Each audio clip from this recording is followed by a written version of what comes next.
Hello दोस्तों, कैसे हैं आप लोग। उम्मीद करता हूँ अच्छे होंगे।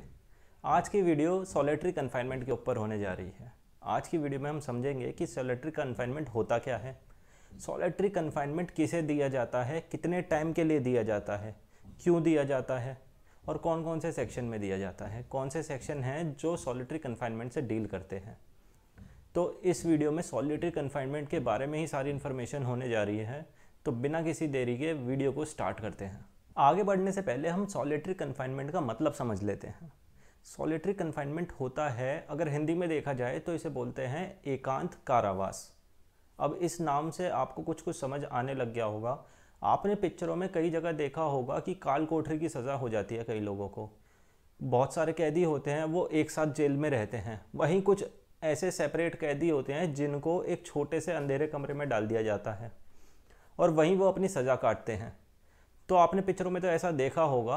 इसी चीज़ को सॉलिटरी कन्फाइनमेंट बोलते हैं कि जब किसी को एकांत, सॉलिटरी एकांत मतलब कैदियों का ग्रुप है, उसमें से कुछ एक कैदी ऐसा है जिसने कुछ ऐसा क्राइम किया है जिसके लिए उसे सॉलिटरी कन्फाइनमेंट की सज़ा मिली है। तो अब उस कैदी को सबके साथ ना रख के एक अकेले कमरे में बंद करके रखा जाएगा। जैसे पिक्चरों में देखा होगा कि एक अंधेरा सा कमरा होता है, उसी में बंद कर देते हैं उसे और पता नहीं चलता उसे कि दिन है कि रात है।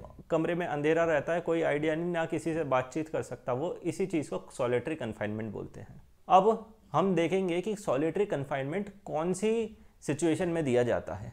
तो जैसा कि हमने अपनी पिछली वीडियो में डिस्कस किया था कि पनिशमेंट कितनी तरह की होती हैं अपने इंडिया में, तो उसी वीडियो के रेफरेंस को लेकर हम आगे बात करेंगे। अगर आपने वो पनिशमेंट वाली वीडियो नहीं देखी तो ऊपर आई बटन में उसका लिंक आपको मिल जाएगा और वीडियो की डिस्क्रिप्शन में भी उसका लिंक मिल जाएगा, तो वहाँ जाके आप उस वीडियो को चेक कर सकते हैं। तो जैसा कि हमने उस वीडियो में देखा था कि पनिशमेंट कितने अलग अलग तरह की होती हैं, तो उनमें से एक कैटेगरी थी सिंपल और रिगरस। सिंपल नॉर्मल इम्प्रिजनमेंट और रिगरस होती है कठोर कारावास, जिसमें कि हार्ड लेबर कराई जाती है। तो ये बात आप समझ लीजिए कि जो सॉलिटरी कन्फाइनमेंट है वो बस रिगरस इम्प्रिजनमेंट जिसको मिली है बस उसी को दी जाएगी। यानी कि कहने का मतलब ये है कि अगर किसी को सिंपल इम्प्रिजनमेंट की सज़ा मिली है तो उसको सॉलिटरी कन्फाइनमेंट नहीं दी जाएगी। बस जिसे रिगरस इम्प्रिजनमेंट मिली है, कोर्ट ने बोला है कि हाँ भाई, जैसे किसी को 10 साल की सज़ा दी, कोर्ट ने बोला कि 10 में से 6 साल तो तुम्हारे सिंपल इम्प्रिजनमेंट होंगे और 4 साल होंगे रिगरस इम्प्रिजनमेंट, फॉर एग्ज़ाम्पल। या फिर ऐसे हो गया, किसी को 4 साल की सज़ा दी है और बोल दिया कोर्ट ने कि हाँ भाई तुम्हारे 4 साल ये पूरे रिगरस इम्प्रिजनमेंट है या फिर 4 साल पूरे सिंपल इम्प्रिजनमेंट है। अब जो सिंपल वाले हैं उन्हें तो सॉलिटरी कन्फाइनमेंट नहीं मिल सकती, लेकिन जो अपने रिगरस इम्प्रिजनमेंट वाले हैं उन्हें सॉलिटरी कन्फाइनमेंट मिल सकती है। ये नहीं कि रिगरस वालों को मिलेगी, वो कोर्ट की डिस्क्रिप्शन है, कोर्ट देना चाहे तो दे सकती है। मतलब कि रिगरस इम्प्रिजनमेंट वाले केस में ही सॉलिटरी कन्फाइनमेंट का प्रोविज़न अराइज हो सकता है। तो सेक्शन 73 ऑफ आईपीसी में सॉलिटरी कन्फाइनमेंट के बारे में समझा रखा है।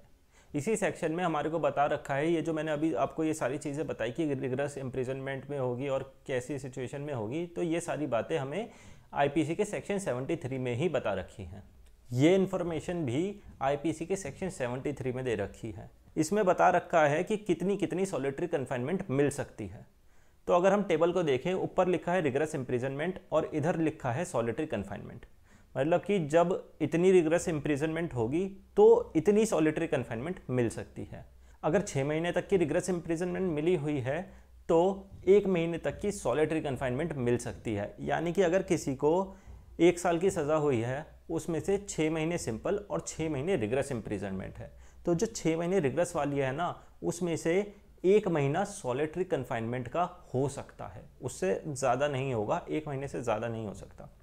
फिर ऐसे ही अगर 6 महीने से बढ़ के 1 साल तक की हमारे को रिगरस इम्प्रिजनमेंट मिली है तो उस केस में 2 महीने की सॉलिटरी कन्फाइनमेंट हो सकती है।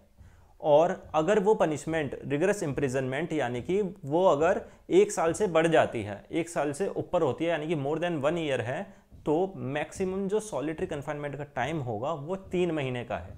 किसी भी सिचुएशन में, किसी भी केस में 3 महीने से ज़्यादा की सॉलिटरी कन्फाइनमेंट मिल ही नहीं सकती। Maximum limit of solitary confinement is 3 months. अब क्वेश्चन ये अराइज होता है, जो हमने 3 महीने की बात करी है, 1 महीने 2 महीने 3 महीने की जो सॉलिटरी कन्फाइनमेंट है जिसकी हमने बात करी है, वो कैसे दी जाए। एक साथ लगातार 3 महीने की सॉलिटरी कन्फाइनमेंट दे दें, वो तो अंदर ही, जेल के अंदर ही मर जाएगा आदमी। अब आप अपने ऊपर एग्जांपल लेके देखिए कि अगर एक दिन के लिए भी जेल छोड़िए, आप अपने कमरे में ही बंद हो गए, कमरे में बंद हो गए, और उसके बाद आपके पास ना फ़ोन है, ना लैपटॉप है, ना टीवी है, कोई भी एंटरटेनमेंट का ज़रिया नहीं है, कोई आदमी नहीं है बात करने के लिए, और सिंपल आपको एक ही जगह बैठे रहना है, तो क्या आप एक भी दिन टिक पाएंगे? 3 महीने तो छोड़िए, एक ही दिन में पता चल जाएगा, हालत ख़राब हो जाएगी एक दिन में। तो इसीलिए एक केस का मेंशन करूंगा यहाँ पे। केस का नाम है सुनील बत्रा वर्सेस दिल्ली एडमिनिस्ट्रेशन। इस केस में सुप्रीम कोर्ट ने बोला था कि a regular solitary confinement without any interval is unconstitutional. जी हाँ, अनकॉन्स्टिट्यूशनल है वो, और ये आर्टिकल 21 का वॉयलेशन है। आर्टिकल 21 होता है राइट टू लाइफ। तो मतलब कि अगर किसी को लगातार सॉलिटरी कन्फाइनमेंट दी जा रही है तो वो उसके आर्टिकल 21 यानी कि राइट टू लाइफ का इन्फ्रिंजमेंट है, और जो कि अनकॉन्स्टिट्यूशनल है। तो अब क्वेश्चन ये आता है, तो दे कैसे दी जाए? कोई प्रोसेस है, कोई मेथड है क्या सॉलिटरी कन्फाइनमेंट देने का? तो हाँ है। उसके लिए हम पढ़ेंगे सेक्शन 74 ऑफ आईपीसी। हाँ, तो सेक्शन 74 ऑफ आईपीसी है हमारा लिमिट ऑफ सॉलिटरी कन्फाइनमेंट की, कितनी लिमिट होगी सॉलिटरी कन्फाइनमेंट की। तो पहले जो लिखा है वो देखिए, वो लिखा है if imprisonment is less than 3 months. मान लीजिए किसी आदमी को 3 महीने से कम की रिग्रेस इम्प्रिजनमेंट मिली है, तो इस केस में जो सॉलिटरी कन्फाइनमेंट होगी वो 14 डेज़ की होगी।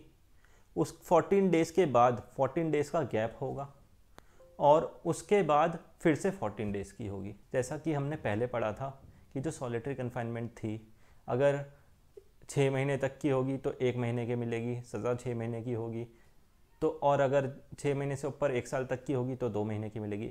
तो अगर हम इस केस में उसे देखें, 3 महीने की सज़ा है, यहाँ पे सॉलिटरी कन्फाइनमेंट कितनी मिल सकती है? 1 महीने तक की मिल सकती है।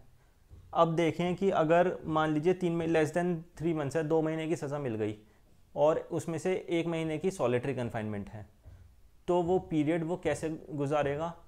14 डेज़ सॉलिटरी में रहेगा, फिर 14 डेज़ बाहर आके नॉर्मल रिग्रेस इम्प्रिजनमेंट है वो करेगा, और उसके बाद दोबारा से 14 डेज़ की अपनी सॉलिटरी कन्फाइनमेंट में जाएगा। लगातार नहीं जा सकता वो, बीच में 14 डेज़ का गैप आएगा।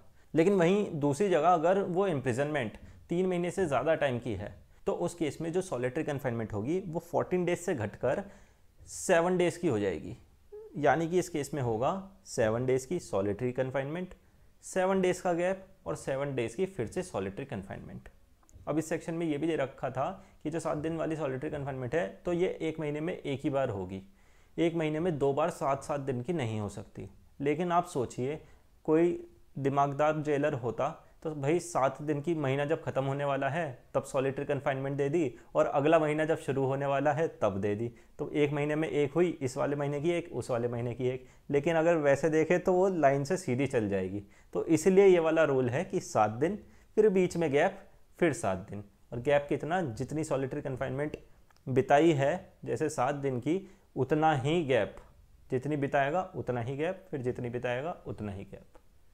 तो ये था सॉलिटरी कन्फाइनमेंट। तो आज की वीडियो में बस इतना ही था। आज की वीडियो में हमने जाना सॉलिटरी कन्फाइनमेंट के बारे में। हमने पढ़ा कि सॉलिटरी कन्फाइनमेंट क्या होती है, किसको दी जाती है, किस लिए दी जाती है, किस किस सिचुएशन में दी जाती है। तो उम्मीद करता हूँ आपको ये वीडियो पसंद आई होगी। अगर पसंद आई है तो वीडियो को लाइक ज़रूर करिएगा। लाइक करने से एक मेरे को भी मोटिवेशन मिल जाता है कि फ्यूचर में मैं भी बढ़िया बढ़िया वीडियोस और मेहनत करके बनाऊँ। आपने एक कहावत तो ज़रूर सुनी होगी कि नॉलेज बांटने से बढ़ती है। इस चैनल को बनाने के पीछे मेरा यही मोटिव था।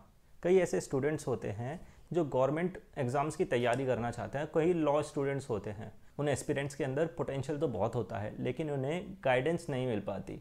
वो फॉर्मल कोचिंग अफोर्ड नहीं कर सकते, या तो वो फॉर्मल कोचिंग लेना ही नहीं चाहते, उनके पास इतना टाइम नहीं होता। पढ़ाई कर रहे होते हैं, वर्क कर रहे होते हैं, अपना जॉब कर रहे होते हैं, साथ के साथ तैयारी करते हैं, तो इतना टाइम नहीं मिलता।